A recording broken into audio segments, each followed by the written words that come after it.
The first rejection didn't hurt because it was loud. It hurt because it was quiet. Ethan Cole stood across the polished marble lobby, holding a thin resume in his hand, watching the receptionist slide it back toward him without meeting his eyes. No explanation, no apology, just a polite smile that said, "You don't belong here." What no one could see was that the worn jacket on his shoulders hid a man who owned half the buildings on that street. A man who had once signed paychecks with numbers so large they scared people. But today Ethan wasn't a millionaire.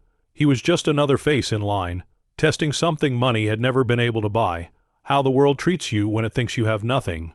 He'd lost his wife 2 years earlier. Cancer doesn't care about wealth. After she was gone, the penthouse felt hollow. The silence followed him everywhere. So he did something no one expected. He stepped out of his life to see if kindness still existed without his name attached to it.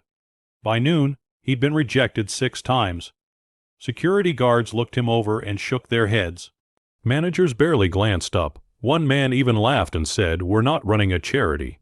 Each rejection stacked heavier than the last, pressing on a place in Ethan he didn't know was still tender. He sat on a bench near the service entrance of a large hotel, staring at his shoes, wondering when the world had become so sharp. That's when he noticed her.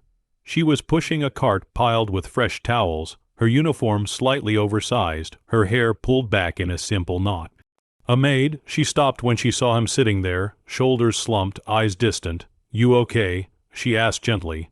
The question caught him off guard. Not "what do you want?" Not "you can't be here," just "Are you okay? I've been better," Ethan said, forcing a small smile. She nodded like she understood more than he'd said. "Long day, long few years," he replied before he could stop himself. She parked her cart and sat on the edge of the bench, careful to leave space. "You know," she said, "I clean rooms for people who have everything, and half of them look emptier than this hallway." Ethan looked at her, surprised. "My name's Maria," she added, "and you?" "Ethan, well, Ethan," she said, reaching into her pocket and handing him a granola bar. "I don't have much, but nobody should sit hungry with a heavy heart." He took it, his throat tightening. It wasn't the food. It was the way she offered it. No hesitation, no judgment. They talked for 10 minutes. About nothing important, about everything important. Maria told him she'd moved here with 2 kids and a hope that worked harder than she did. Ethan didn't mention his past. For once, he didn't want to be someone. Before she left, she stood and said, "Hey, whatever you're looking for, don't let today tell you who you are."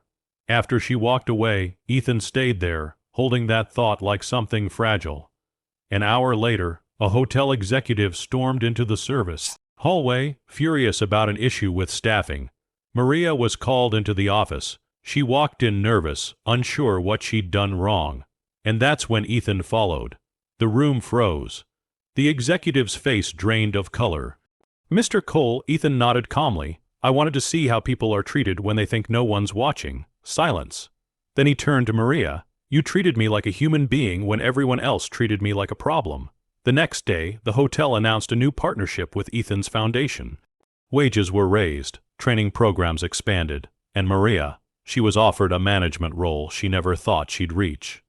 When she thanked him, Ethan shook his head. "You already paid me back," he said. "You reminded me who I wanted to be." Because sometimes the smallest act of kindness doesn't just change a moment, it changes a direction.